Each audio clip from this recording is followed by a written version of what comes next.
আসসালামু আলাইকুম এভরিওয়ান। তোমার প্রতি অনুভূতি গল্পের পঞ্চম পার্ট নিয়ে চলে এসেছি। মোবাইলটাও দেখছি খুব দামি, Redmi 7, সাথে রিমির রেজিস্ট্রেশন করা নতুন সিম, আর বাসায় তো ওয়াইফাই আছেই। সময়টা না হয় কেটে যাবে, কিন্তু একটা মানুষ কতক্ষণ ঘরবন্দি থাকতে পারে? দুপুরে গোসল করার সময় হয়ে গেছে।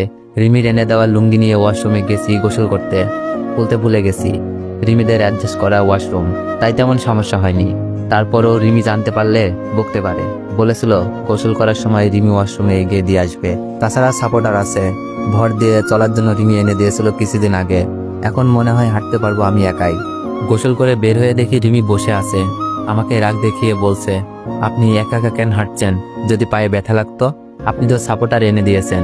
আমার মনে হয় কেউ হেল্প করতে হবে না, একাই চলতে পারবো। এগিয়ে যাওয়ার আগেই রিমি উঠে এসে আমার হাত ধরল। রিমি বলল, বেশি বুঝেন না, আসুন। কি রাগ দেখাচ্ছে, মনে হচ্ছে কতদিনের পরিচয় আমাদের। আসলে ভালো মানুষগুলো এমনই হয়, ওরা ধনী গরিব বড় ছোট কিছুই বোঝে না। ওরা বোঝে শুধু মানুষের বিপদে এগিয়ে যেতে হবে। আর ভালো মানুষগুলো অল্পতেই মানুষকে আপন করে নিতে পারে। কারো কারো চোখে এগুলো খারাপ দেখায়, আসলে এগুলোই হলো মানব প্রেম। আমি বললাম, একটা কথা বলবো? রিমি বলল, জি বলেন। ততক্ষণে আমি বিছানায় বসে আছি। আমি বললাম, রুমে থাকতে থাকতে কেমন যেন লাগছে। এমনিতেই মন খারাপ আব্বু আম্মুর জন্য। আজ বিকেলে কি আপনাদের ছাদে নিয়ে যাবেন? রিমি বলল, আপনাকে তো হাঁটতে মানা করছে, বারান্দায় বসে গল্প করব, মন ভালো হয়ে যাবে, ওকে? আমি বললাম, আচ্ছা ঠিক আছে। আচ্ছা, আমি খাবার নিয়ে আসছি, প্রস্তুত থাকেন। রিমি খাবার আনতে চলে গেল।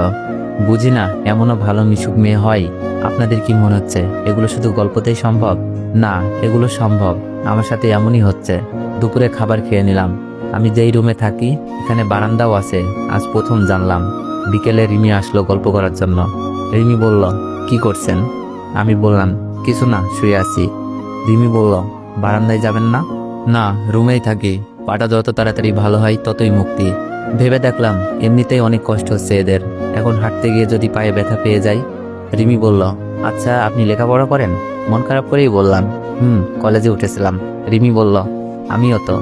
ভালোই হলো, তাহলে আমরা ফ্রেন্ড, ওকে? আমি বললাম, কি বলেন, আপনার সাথে ফ্রেন্ড? রিমি মন খারাপ করে বলল, কেন, আমাকে পছন্দ হচ্ছে না? আমি বললাম, কি বলেন, আপনার মতো মেয়ে হয় নাকি? রিমি বলল, তাহলে তুমি করে বলবা, ওকে?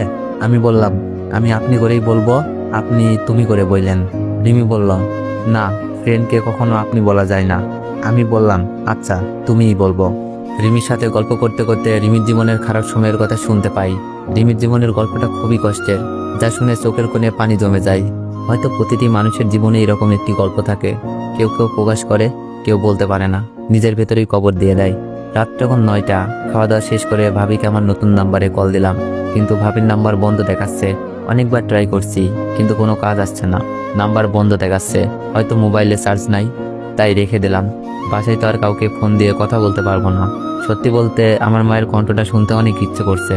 আসলে যে যতটা আপন, তার থেকে পাওয়া কষ্টগুলো অনেক বেশি হয়, যা অনেক সময় সহ্য করতে পারা যায় না। আমার আম্মু আমাকে অনেক ভালোবাসে। আম্মু হয়তো কখনো ছেলের এতটুকু অপরাধ করতে দেখেনি, কিন্তু যখন আম্মু এরকম জঘন্য কাজ করতে দেখে, হয়তো কলিজা পুড়ে গেছিল। আম্মু পারে নাই নিজের চোখে দেখে বলতে, আমার ছেলে এমন না, সে এমন করতেই পারে না। আমি যখন পড়তে পড়তে অনেক রাত করে ফেলতাম, আম্মু আমার রুমে এসে বসে থাকতো। কখনো দুধ গরম করে দেয়, কখনো কফি এনে দেয়।